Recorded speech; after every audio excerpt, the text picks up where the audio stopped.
We're so glad that you joined us. I'm Helen Helmuth, and I'm a senior advocate here at Disability Rights New York. I am a white woman in my late 20s with dark brown eyes, dark brown hair pulled back into a sleek bun, and a t-shirt, long sleeve t-shirt that proudly reads DRNY. I welcome you on behalf of the entire DRNY team to day one of Never About Us Without Us Emergency Preparedness webinar series.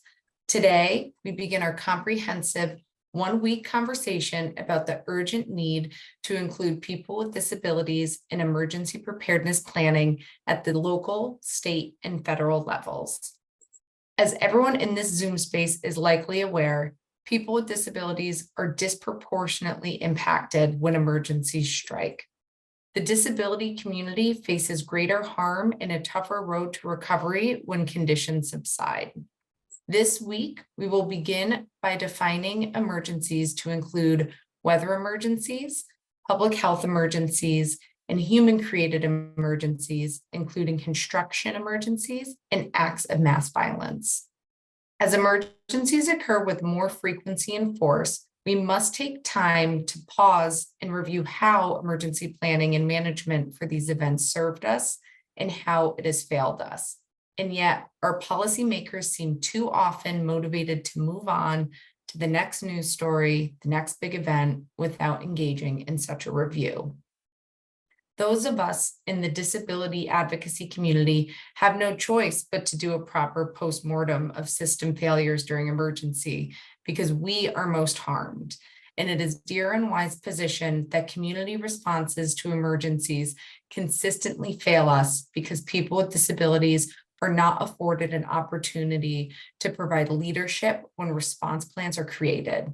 Indeed, people with disabilities are too often not even present in the discussion. Our goal this week is to sustain a safe space for bold discussion. If procedures need to be rebuilt or replaced, we want to hear the arguments for why, consider opposing positions, and prepare ourselves to advocate loudly for change that we determine is required. The life and legacy of Judy Heumann drove us even before her untimely death, and our team made an unwritten pact to dedicate this event to her. But there will not be a moment of silence in her honor. We don't think it's what Judy would have wanted. She would have wanted us to start talking and start listening. And she would have wanted DRNY to get out of the way and start the conversation as soon and as passionately as possible. And that's why we will immediately turn it over to our first session moderator, Alyssa Galea, to introduce our first set of speakers. Thank you so much, Helen. Hello, everyone, and welcome to the When Disaster Strikes, Lessons Learned from Disability Advocates Who Experienced Weather Emergencies panel. My name is Alyssa Galea, and I'm a staff attorney at Disability Rights New York. My pronouns are she, her, and I am a white woman with long brown hair and glasses. I'm wearing a black and white shirt and a purple blazer and have a blurred background today. I am so happy to introduce our panelists. We have Stephanie Duke, attorney, disaster resilience coordinator at Disability Rights Texas. Ariadna Godreau-Aubert, founder and director of Ayuda Legal Puerto Rico. And David Whalen, project director, Niagara University Emergency Management Disability Awareness Training / ADA coordinator. To start off our panel, could each of you please briefly introduce and describe yourselves and tell us a little bit about how you became involved in the field of emergency preparedness? Stephanie, let's start with you. Hi, everyone. It's Stephanie Duke. I am an attorney and the disaster resilience coordinator at Disability Rights Texas. I'm a tall, slender, Caucasian, middle-aged female. I have short salt and pepper gray hair, and I'm reporting to you from Houston, Texas, my home office, and I have a big Texas flag behind me and a picture of my, my horse. But I started doing this work because I was fortunate, but unfortunately because of the situation when we had Hurricane Harvey in 2017 that came through. There was a lot of destruction and damage, obviously, with that, one of our biggest disasters that we've had here in Texas. And so with any event, lots of money comes in and a lot of funding came in to support legal aid. So that's how I initially got involved in it. I'm no longer a fellow with EJW, but I've continued to do the work internally and advocate for the rights of people with disabilities and preparedness, response, and recovery measures. David, let's go to you next. Good day, everyone. I'm Dave Whalen. I am a 60-year-old white male wearing glasses, losing hair rapidly. It is now graying. And I am in my office at Niagara University with a cluttered background with pictures and other books and manuals and such. I started in the field of disabilities in 1986 as a developmental disability service provider. Became the parent of twins in 1997 who were born 11 weeks premature. So from that, my son has multiple disabilities, including being a wheelchair user. I got in the field of, I became a disability awareness training, overseeing this program in 2004, took a passion of this topic. In 2010, I came to the university when we were funded for first responder disability awareness training. However, I was on the New York State Independent Living Council and became the emergency preparedness chair, and Superstorm Sandy had hit New York City during my tenure in that capacity, which really drove up and amped up my role and presence in this. And they also invited in 2013 and 2014 by the FEMA Office of Disability Integration and Coordination to work on the to be trained through their Emergency Management Institute's Excess and Functional Needs Emergency Management Training, which has brought us to a level of doing this, our program in 5 states. So that is really the short version of what's got us involved. We continue to actively work on this topic area in several different capacities in several different states and make it something of an ongoing project to provide technical assistance and advice for others. Thank you. And Ariana? Hello, everyone. I'm grateful to be here. My name is Ariadna Godreau-Aubert. I am a human rights lawyer. I am the founder and director of Ayuda Legal Puerto Rico, a nonprofit that has been working with legal empowerment and housing in Puerto Rico for a while. I am a Latina woman in my late 30s with mid-length brown hair that is usually curly, but not today. I'm wearing a black tank top and a black cardigan. And I think I have the most colorful background in the presentation that's usual. I have been working with disasters since 2017 when Major Hurricane Maria hit Puerto Rico. Since then, at Ayuda Legal Puerto Rico and in the island, we have had 6 years of nonstop disasters: hurricane, earthquakes, major floods, and of course, the impact of the pandemic. We are a non-LSC organization, so that means that we work with a lot of people in the ground, including immigrants. So I'm eager to join the conversation. Thank you all. For our next question, we'd like if you could tell the audience a bit more about some of the weather emergencies that you've experienced. So Ariana, let's stick with you to start.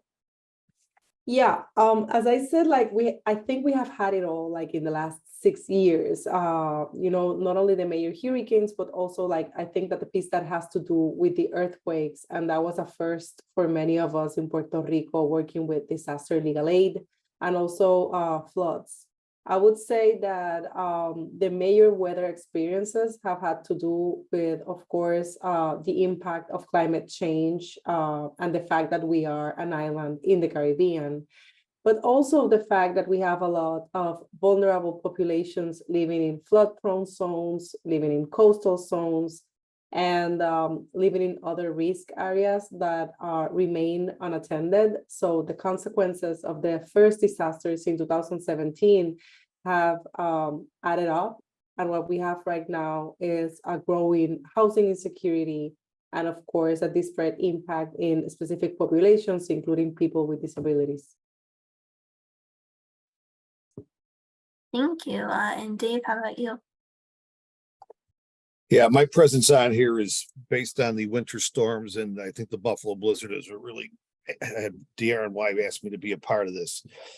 And one thing that we saw with the past blizzard, and it's noted by some of my colleagues at FEMA Region 2, were the recognition of a lack of awareness of really what to do, or preparedness and planning, I should say, specific to winter storms. We have had the October storm of 2016, where we had 2.5 feet of snow in October with leaves on the trees. We were out of power for 2 weeks. It was 90% of the trees in the area were affected. The November storm in 2014, where we had 7 feet of snow in just short of 2 days. The past November storm, just this past November 2022, when we had the 7 feet of snow, many people might recall the Buffalo Bills game being moved to Detroit. And then, of course, the Buffalo blizzard at Christmas, December 23, 24, which I actually have some pictures of if Grace could put those up.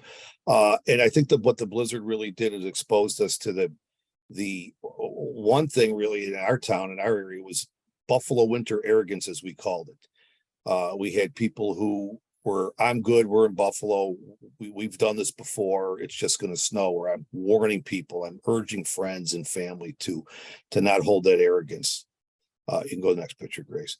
We lost 47 people in Erie County, 1 person in Niagara County. As you can see here, you were not getting out of your house. Emergency services were halted. There was no response if you were calling 911. I had a second cousin who passed away 2 weeks post the emergency, the blizzard. When she called, she was 600th on the list. The people with developmental disabilities, 2 people, one who died because he went to work on Friday, because you go to work on Fridays. Another gentleman who was saved by a Good Samaritan. He's since lost 4 of his 5 fingers on his hand from frostbite. People dying in their cars. And I think what I'll talk more about when we get into our next couple of questions, but it's just recognizing the perils that come with the neighborhood. And I'll reference this picture a little bit later on. This is Christmas Day. In the house behind that tree, straight ahead, is a residence for people with developmental disabilities. And if you notice the street, there is no street. So these are some of the challenges that we've faced. So I'll step on from there. Let Stephanie speak.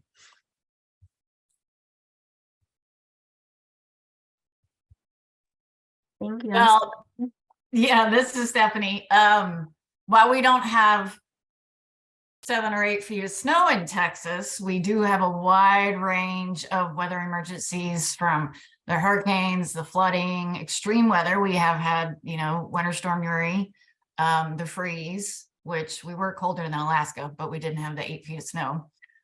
Extreme heat and droughts, wildfires, flooding, tornadoes, and even earthquakes too. So just because of Texas' sheer size and geographics, we have a lot of different climates that we have to deal with.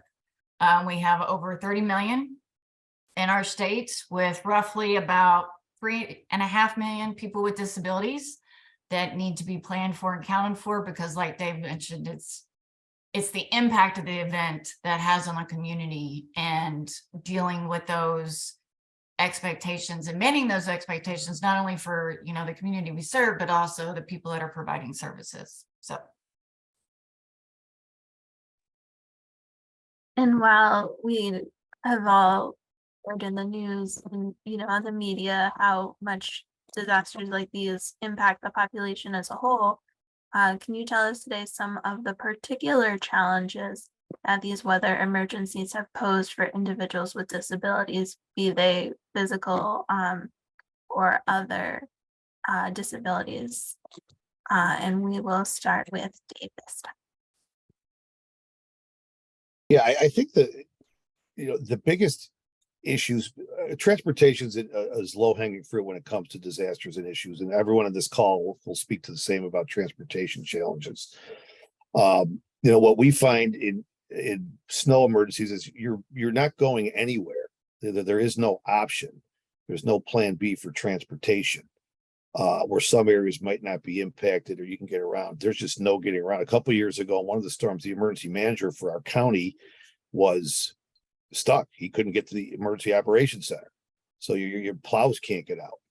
But I think what I saw, my biggest concern was the lack of supports that people didn't have, or the support network that was not in place. And we have a major campaign from FEMA. Everyone's familiar with ready.gov. People see billboards, people see commercials, but people don't carry through. You know, and that lack of recognition of the proper supports that you need, in essence, building a proper support network, is what I really saw come into play with the disability community. And when we say the disability community, we're obviously recognizing the concept of excess and functional needs, or the term excess and functional needs, and our aging population, which can be overlooked in this discussion, who's reliant on my son or daughter will take care of me. Your son or daughter lives 20 minutes away. My parents were 2 miles away from me during the blizzard. I wasn't getting across the street, let alone getting 2 miles from my house. So that reliance that people have, especially the aging population, on their adult children, or the lack of effort put forward to personally prepare, you know, and you can't beat that drum hard enough when you're talking about this particular topic area. And the true first responder is the person closest to you, which is who? Your neighbor.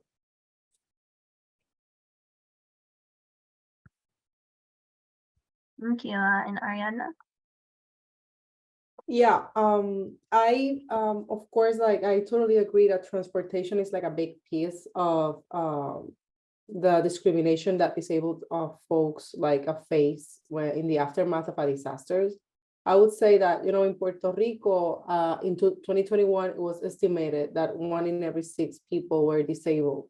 Having an aging population, I think that the intersection of aging populations and populations with disabilities is like a growth, like is very amplified throughout disasters. I would say that equitable access to assistance, also we see obstacles for it in the process of planning for shelters, the failure to provide adequate and timely notice of where these shelters are that are adequate for people with disabilities. I would say that we also have seen like the lack of interpreters, ASL interpreters, throughout the whole process of recovery. At a certain moment right after Maria, I remember that we had this case in national TV in Puerto Rico, where we had an ASL interpreter that was fake, and that was just like making up sign language while the official messaging like went on in the background. And I think that it has to do with the fact that disaster response is never designed. When it is designed, it's never designed with people with disabilities like on mind. Other things that we saw had to do with bedridden individuals or people who were having mobility issues, trying to reach disaster relief assistance centers, and also trying to reach supplies like water or food, because distribution lines were simply not suitable for people who had mobility limitations.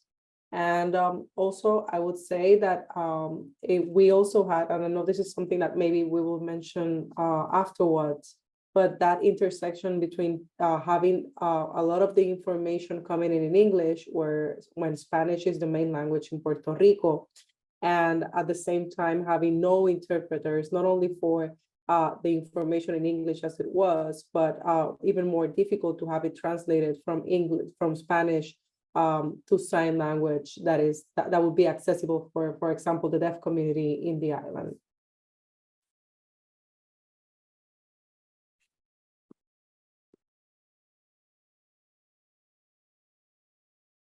Thanks, and Stephanie. I think the biggest challenge is that, you know, people don't have choices, right? We get that the lights are going to go out. We get that these disasters and emergencies are happening with more severity and frequency because of climate change. But to truly build resiliency for people that may be reliant on certain things, we have to provide choices. So if the lights are going to go out, what are the choices they have to sustain the critical services that they need, right? If it's going to be accessing a point of distribution to get food or water after the fact, do they have meaningful access, right? So all of those things have to be considered in the impact on individuals with disabilities in the planning process, because you're not going to do it after the fact. You're chasing that greased pig. You're never going to catch it. It has to be a priority and acknowledged in that whole planning process to ensure equitable outcomes after the fact, right? Whether it's food, water, shelter, emergency operations, communications, even funding to provide those services too. They all have to be considered and acknowledged before in the planning process. So I think that's the biggest thing. And to build resiliency, people have to be educated about the resources that are out there, how they can advocate for what their needs are at the local level, and supporting those services to ensure that people with disabilities have that access. And following up on the details that you all just provided, I wanted to dive a little deeper into the systemic barriers that you're seeing that have impacted individuals with disabilities during these emergencies. I know you've already mentioned things like transportation, access to interpreters, and accessibility of shelters, but are there other systemic issues or policies that you've experienced that pose a particular difficulty for the disability community? And we'll go back to start with Stephanie this time. Well, obviously the event itself is going to exacerbate any inequalities that exist. So if you have a housing shortage, right? Safe, affordable housing is going to be impacted when you have a major hurricane. You know, the physicality of the event is going to damage your housing stock. So what are options? What are your transitional housing plans, your temporary housing plans? You know, one of the things after Harvey is Houston's huge and we have a lot of subsidized housing, but we still have a huge shortage even without a disaster declaration. So even looking at portability of vouchers, how can that happen within the state to different jurisdictions? If you've got something out of the jurisdiction that may be open, give people the option or choice to take advantage of it. So inequalities are going to be exacerbated by the event itself, food stability, access to healthcare, all that kind of stuff. But we need to think about, again, in the planning process and preparedness, when you already have those inequities exist, how are you going to address the compound situation that the disaster is going to impact on those things? And it all comes back to having those discussions beforehand, bringing the right people to the table. How do you ensure meaningful access? Even if it is temporary, you know, it's not easy and nothing operates in a silo. So that's why you have to ensure you have the right people involved in those discussions. That's a really important point about all of the pre-existing inequalities and inequities in society. Ariadna, how about you? Like similar to Stephanie, I think that the relocation process like poses very specific challenges for people with disabilities. In particular, in Puerto Rico, it was obvious after Maria that there was no relocation plan for people who were displaced because their houses were totally destroyed. Not only to permanent housing, but I'm talking about temporary shelters that maybe could be more suitable. We saw the same thing after the earthquakes, where we had people that remained in informal camps. They were using like baseball courts to try to have some sort of safety throughout the earthquakes. It was like a chain of earthquakes that lasted for months and for more than a month. And I remember having the conversation about our relocation, what were the plans at not only Puerto Rico, like the central government level, but also like at municipal levels. And nobody knew what they were going to be doing with people there, particularly with disabled individuals. And I remember having a conversation about that if people were unable to get out of the camps and to reach the supplies that they needed, they would be simply like left out because it was like everything was handled in a first come, first served basis. And that's something that hinders the rights of this population in particular.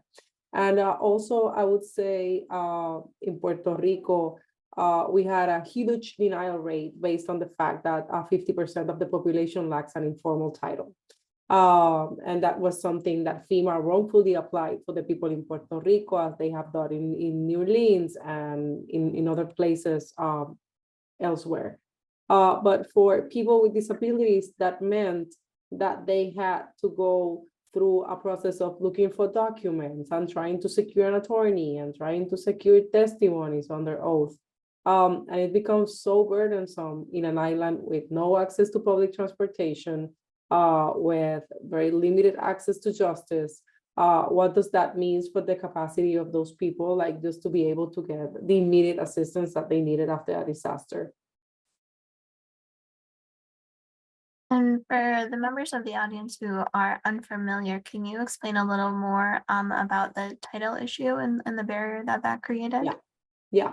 So FEMA regulations have never required people to have a title or a specific legal document to be able to access disaster assistance. And I'm thinking about that first assistance that people like get when a disaster strikes, like individuals and household assistance that has to do with temporary housing, that has to do with personal property, that has to do with house repairs.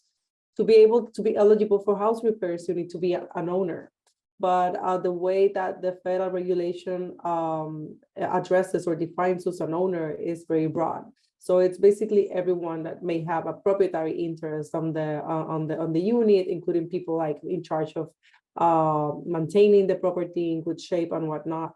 So when FEMA came to Puerto Rico, as they did in other non-white spaces, they started requiring specific documents. I remember they saying, specific officials saying, this document is in Spanish, I cannot accept it, or this document doesn't comply with being a legal document. In Puerto Rico, nothing requires people like to have transactions like in specific form.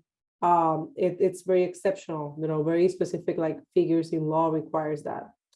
And as a consequence, the National Low Income Housing Coalition estimates that 77,000 families were denied assistance just because they couldn't prove ownership. So for those people, while we were advocating, what FEMA did was creating a process of asking them for more and more and more documents. So that's why I'm talking about the burden that it poses on very specific communities. Thank you for explaining. Can't imagine how frustrating that must have been. Dave, what about your experience? Yeah, my experience, I think, is going to be a little bit more general. It starts with elected officials, state, local governments, and I have specific examples of which I will not be specific to, but just give general response. The lack of awareness or understanding of this topic area and the significance or importance, it wanes. It is just not present in most governments, and emergency managers are municipal employees. Now they have a boss, they have a supervisor that tends to be their elected official or someone in that hierarchy. So when we train on our topic, we give them some information, some ammunition, if you will, to take back to their elected officials to support them more on this topic area. I have state that in every training we do, they make sure that there is someone from the state emergency management agency in the program supporting it. Policy has been written and supported by disability rights in that state, to the point where I just received the annual report literally on Friday, and one of the 6 big points of their annual report is this topic area. I have had states where I get no response or even a call back from, and I'm talking emails and phone calls to emergency manager associations and people to state level. So right off the bat, what we're dealing with. We're dealing with an attitude, and it starts with attitude. If you look at one of the main barriers of response to people with disabilities, attitude is number one, top 5. And we see that with this topic here. While we have people, the number 1 ranking death toll is this population, pretty much every disaster emergency, but that mindset still exists. Flipping that, I think what I see from a systemic barrier standpoint is a lack of coordination with emergency management and fire departments to understand this topic area in a collaborative manner. The emergency manager and their offices are often short-staffed, overwhelmed. Many of them are also fire coordinators. It's a 24/7 job. They rely on the supports of the fire rescue, which do a wonderful job in most of these cases, as we see, but just the preparedness and planning on their side. Once we get to the response, sometimes it's too late. I also see a challenge with developmental disability service providers and service providers in general, for people in these senior care facilities and such, doing planning and preparedness. And we saw that again come to play with the blizzard, and some of the issues that we experienced, that residents across the street from me that I referenced a couple minutes ago. I went and checked on them in the heart of the blizzard on day 1, December 23rd. That staff was alone. She was scared, and she was not aware of anything to do with the generator that was in place, but didn't know how to work it. And those are things that we stress with planning and preparedness. I was disappointed, to say the least, not surprised, but disappointed and a little perturbed, to be honest, that was not already in place. So I think there's both the service provider side and the municipal side, and that addressing this topic area, as I say to people, it's an agenda item on everything you do. If you're a municipality, you're a service provider, this is an agenda item constantly. If it's an agenda item, it's in front of people. And I think that leads into our next question of, in your collective experiences, what would you say are the top things that individuals with disabilities, or as you mentioned with the group home, the individuals who are responsible for serving and assisting them, what are the most common things that you find that people are unprepared for heading into these types of disasters? And Dave, we'll start with you. Yeah, really just spitting off what I just said. We need to have, I mean, everything starts with training, but more than training, it's something where the state offices say of people with developmental disabilities. One state was very proactive, but we've worked in with the developmental disability services to the point where they made training mandatory for 900 employees. Those are the things I think that we really need to stress and to have as the forefront, is making this, again, an agenda item, but how do you address it? Are the tools in place? Using those tools, evacuation plan guides. I'm going to put some information out later in the chat box that will point people to some of the tools out there, that exist for people to identify in advance, what they can be working on and how to do that yesterday. This is not a topic where so when you get back to your office on Monday, my point is you should have done this yesterday or started this yesterday. Of course, that's why they're going to be educated. That's why they're here today, is to hear about what they need to do. But how long is this going to sit on people's desks after we talk for this week? And what are they going to be doing to actively address it, in their circles and in their forms? That's the point I stress, because it's conquerable.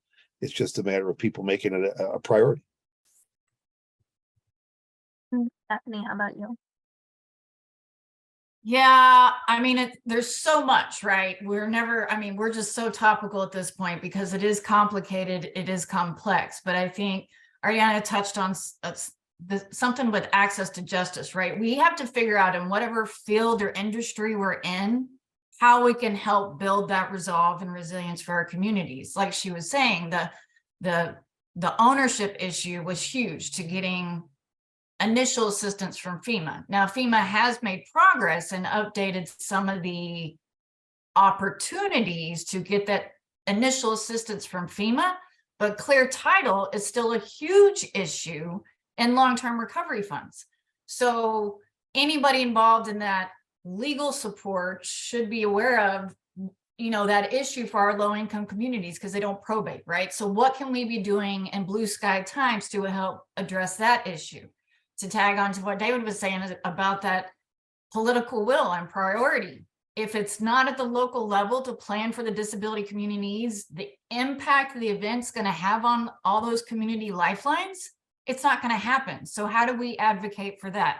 We all have a personal obligation to prepare in some way, shape, or form, but we have to recognize that our neighbors are not like me and you, right? What do we need to be doing for those individuals and bringing them to the table to address those issues? I think the biggest thing is the preparedness piece. What can we do to better educate people about potential resources? And if they're not there, how do we create those opportunities?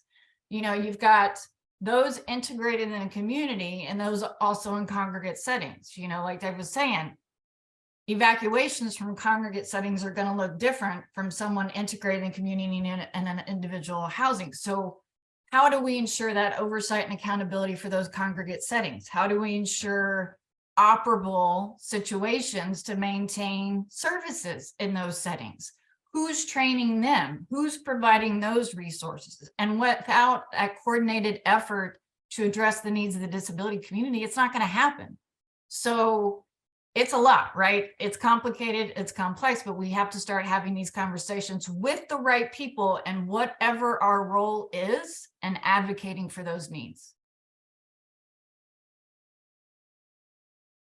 Thank you. And Ariadna, how about you? Yeah, I think that we tend to react, or the government tends to react as if disasters were like these huge surprises, things that we were never expecting. So it's always the same press conference about how we were like unprepared, or no one could have imagined that something like this could have happened. But we don't know when they're gonna happen, but we know that disasters indeed are gonna happen over and over again. And with climate change, that certainty is even more out there. I think that for us, at least, we know, for example, that in June 1st, the new hurricane season starts and it will last till October 30th, no? So I think that our preparation, that having community-based discussions, that engaging diverse stakeholders in disaster planning processes is key at this moment, and that's something that we are not seeing. So stakeholders like civil stakeholders, I should say, nonprofits, are not part of that planning process, and that's something that shows, throughout the whole response, even years after the disaster happens. I would say that issues have to do, of course, with language. In our case, the people in Puerto Rico, they don't actually use American Sign Language. Is a local adaptation of sign language that, of course, like, it's another obstacle when we have female officials that solely speak in English when they come in, and they don't know, of course, the local sign language rules. I would say that other things have to do with guaranteeing affordable housing for people after a disaster. I think that we are pretty not good, maybe, but suitable as or used to having the conversation about shelters and about temporary shelters. But a year or 2 years after a disasters hit, we are seeing more evictions, more people unable to find affordable housing, specifically people, elders and people with disabilities, I must say. So I would say that maybe those topics for us, added to what Stephanie just mentioned, are a priority.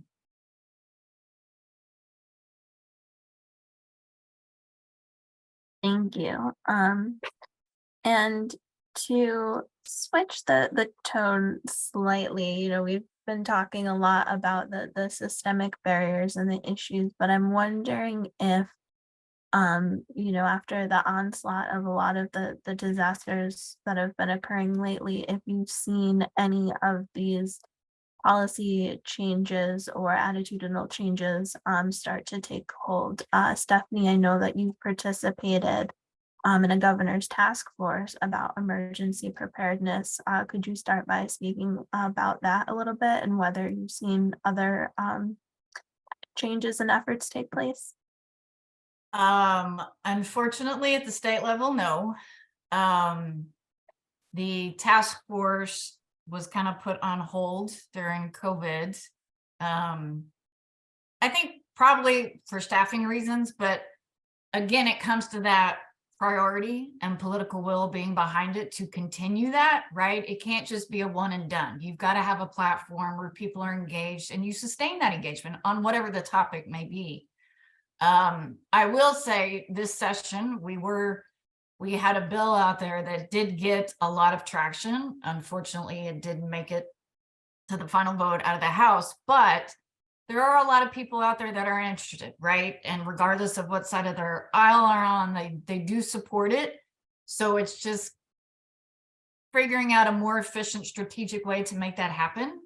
And then accountability at the local level to ensure that happens, right? And unfortunately, you've got to have bodies to do that and funding to support those bodies. So it's kind of cyclical in that it can't just be, like Aaron was saying, and after the fact and retroactive. We have to have the research, the funding, the data, and everything that aligns with this, that this is a priority and should be a priority because of the disparate impact it creates on the disability community.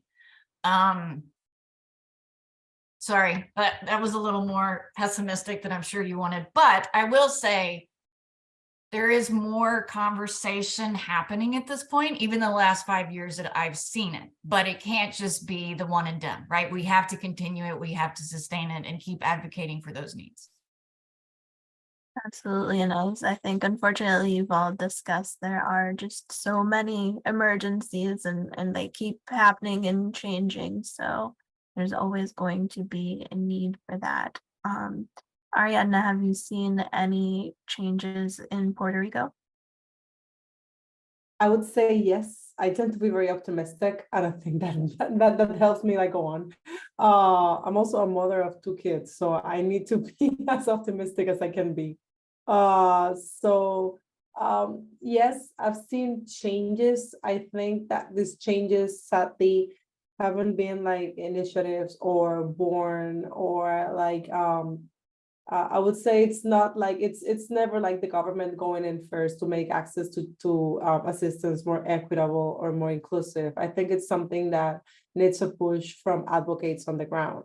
And in that sense, I think that the optimistic note is that we have seen more people advocating in the ground for just recovery, talking about the rights of people who are often left behind in recovery processes. And I think that these organizations, not only Ayuda Legal Puerto Rico, but others have been game changers in their own like spaces. I think that the reason that now we have conversations about priority groups in assistance in recovery funds, or the conversation about having more accessible facilities where people like can access aid. It's because these local stakeholders have been pushing and pushing and pushing for more and winning spaces.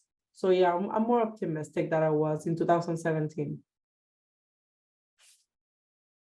Dave, I know that, you're primarily speaking about a pretty recent weather emergency, but either, after the storms or over the course of your New York career with emergency preparedness, have you seen any changes?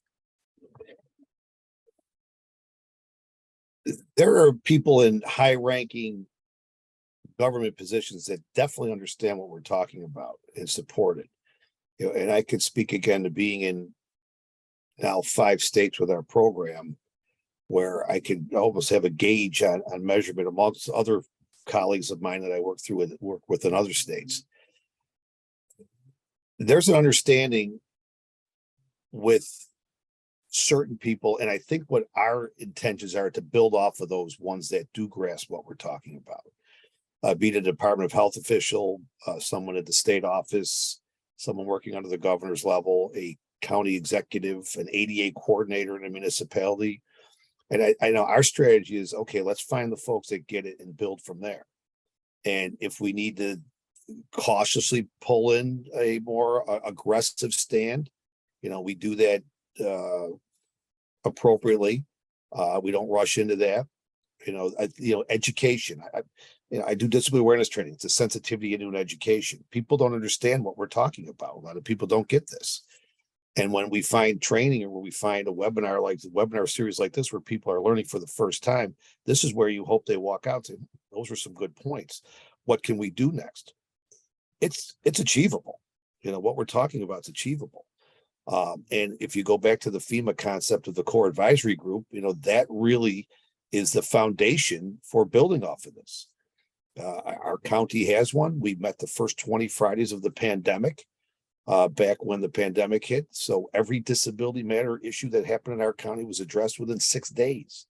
Those are the things that are supportive. Our county executive fully understands the process, and we have positive responses from that. You can go a county over and find someone who doesn't want to entertain it, or would never, the emergency manager, the county exec wouldn't sit in the meeting. So I think we build it from there. And there's, while I have pessimism, I also have optimism. So I'm hopeful.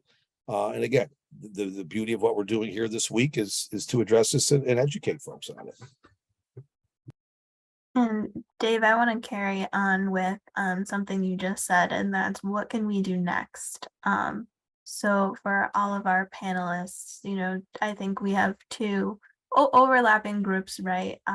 Here today, individuals with disabilities themselves, and then also individuals who personally or professionally support individuals with disabilities. So for those two groups, what are some strategies or recommendations you have for them either personally preparing for weather emergencies or getting involved in these more systemic efforts? In the simplest term, start a support network. Do not hesitate. The lesson learned, even though we've been preaching it through our office and teaching it, I learned from the blizzard that we were still not completely where we needed to be at in our street, for instance, and it starts on our street. I had seniors in line that I assist on my street. There's people that I've already been shoveling their driveways for that, or excuse me, not their driveways, their walkways. Pre-blizzard. You've got to have that support network. It starts with your neighborhood. We're going to have a block party at the end of this month. And part of what I put in my flyer for the block party was we're going to be talking about emergency planning, eating hot dogs and hamburgers and other things you do at a block party. But the intent is to get everyone together and make this a discussion. And at the bigger level, get the disability groups, independent living centers are key players in this. Get the disability organizations in your area in tune with what we're talking about here today, and begin that groundswell of support and initiative to make this an ongoing discussion to the point of your committee on disabilities, if one exists, if in your municipality, use it as a benchmark, build it up to what we call the core advisory group, which is just focuses on this topic area in general. And that's where we can make a difference. It's the efforts of everyone on this call and beyond, the education and the utilization of those tools that exist out there. I see June Kales is coming up here. June has some incredible tools out there for this topic area that everyone needs to be embracing. So we can make it work that way. It's just an awareness and bringing people together. Yeah, Ariadna, what about you? Recommendations?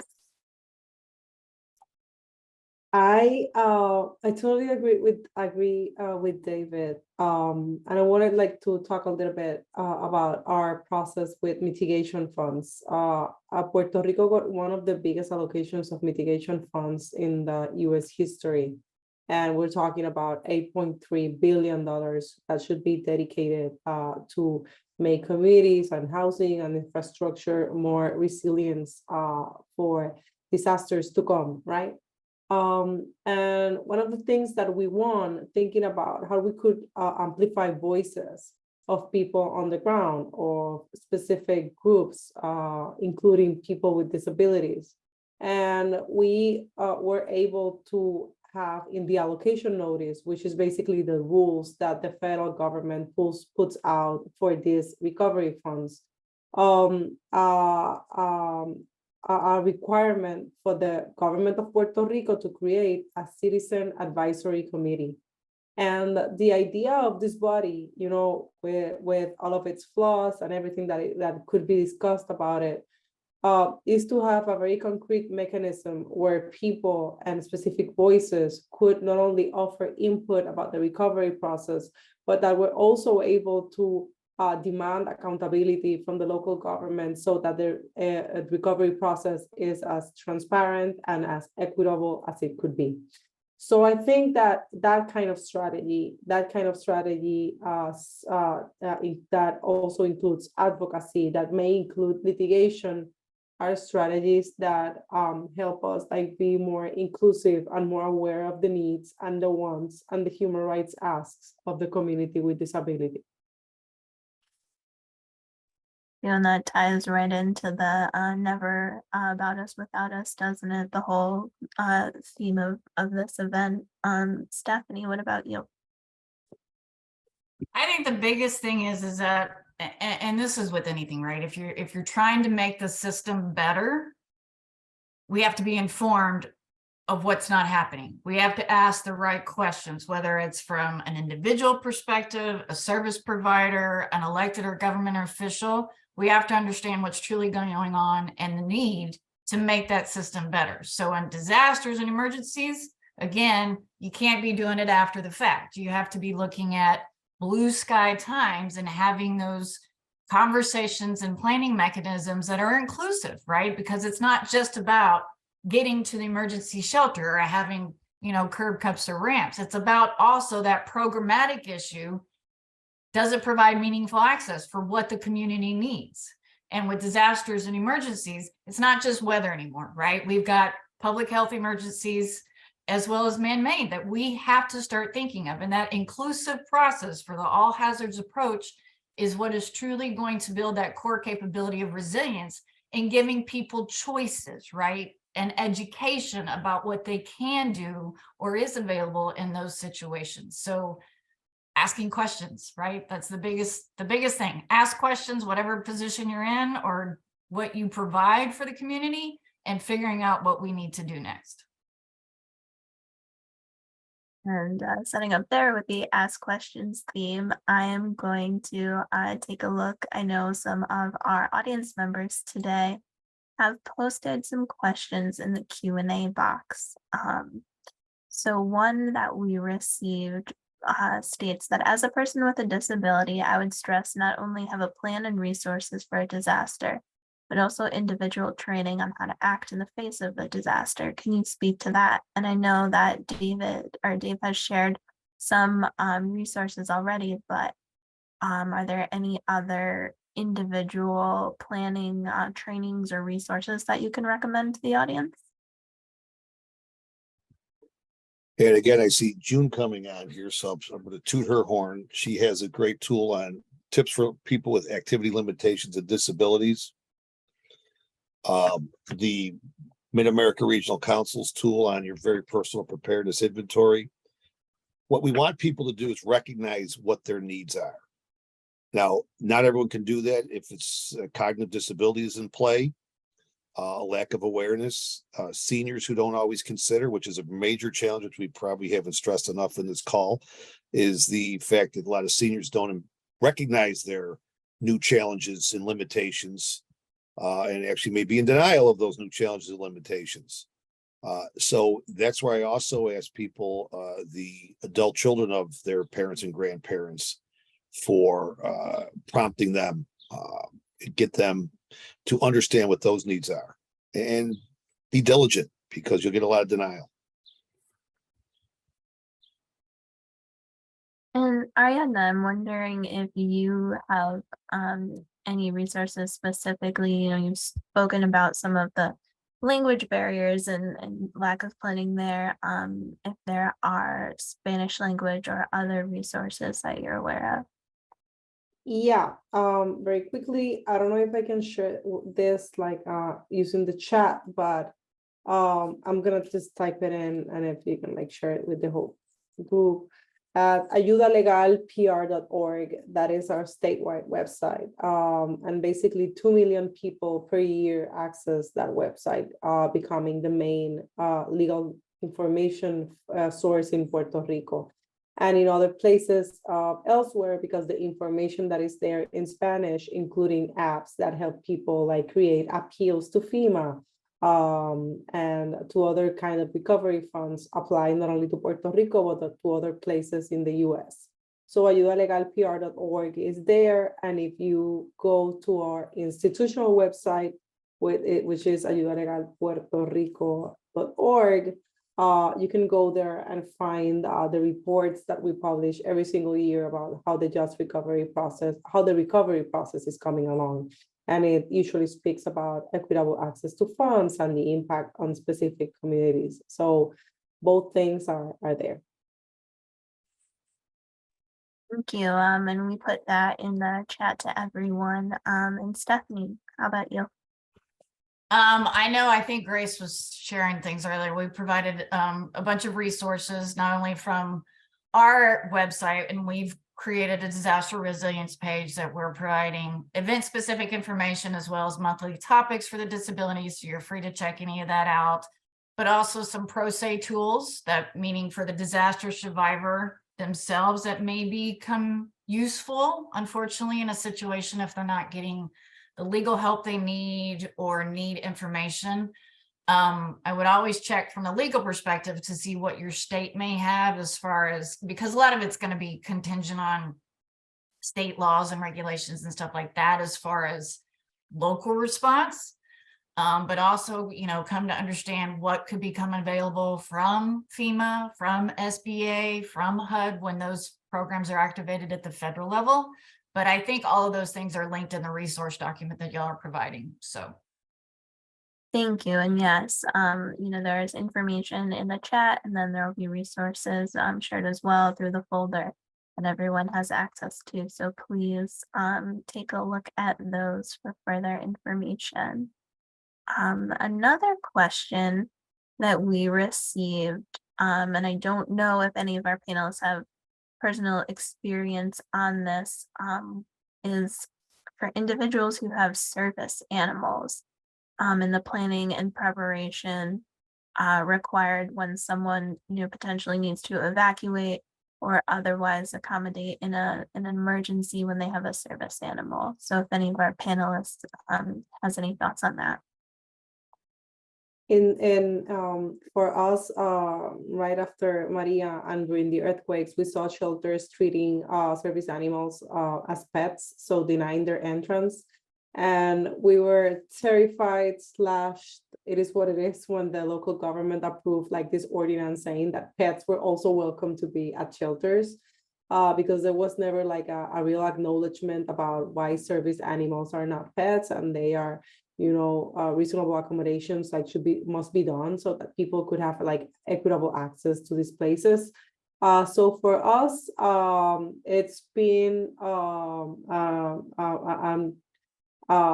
and not that clear when, just to have that response of the government so that any kind of animal is at this moment allowed under certain conditions, of course, in shelters.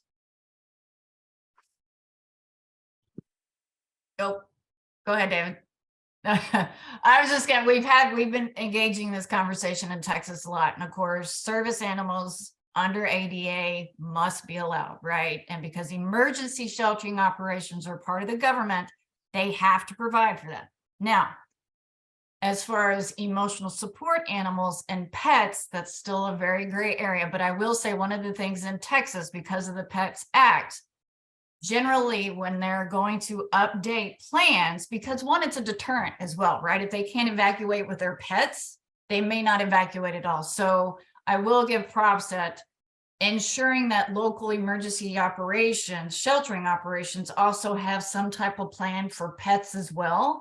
They may not be allowed into the actual sheltering operation itself, but generally there's some type of operation to house pets and other animals, because when you look at, could it eventually be a threat? Somebody comes in with a snake or a rooster as an emotional support animal. What kind of situation would that create inside? But all that to say, there is a lot of discussion going on. Service animals have to be allowed, but there needs to be some type of planning for pets and operations at those local sheltering operations.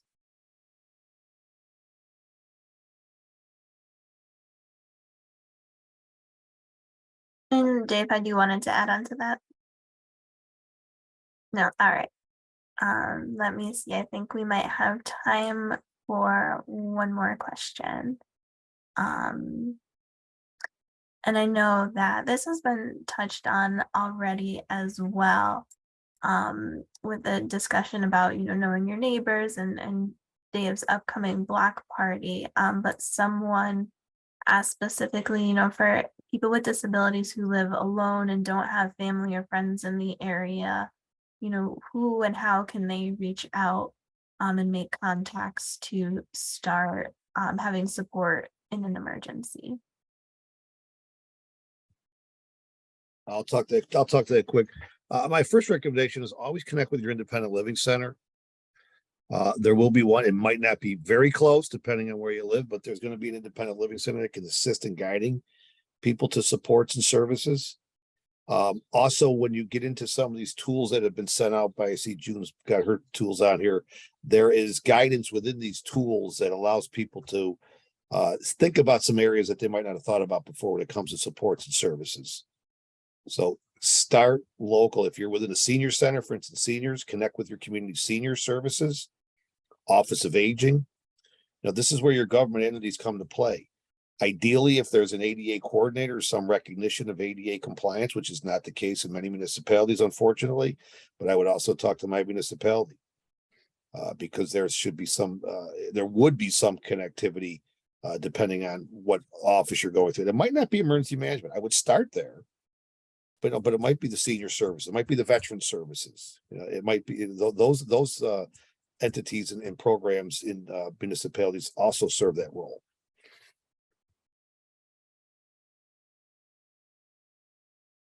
Stephanie or Ariadna, is there anything else you'd like to add on quick?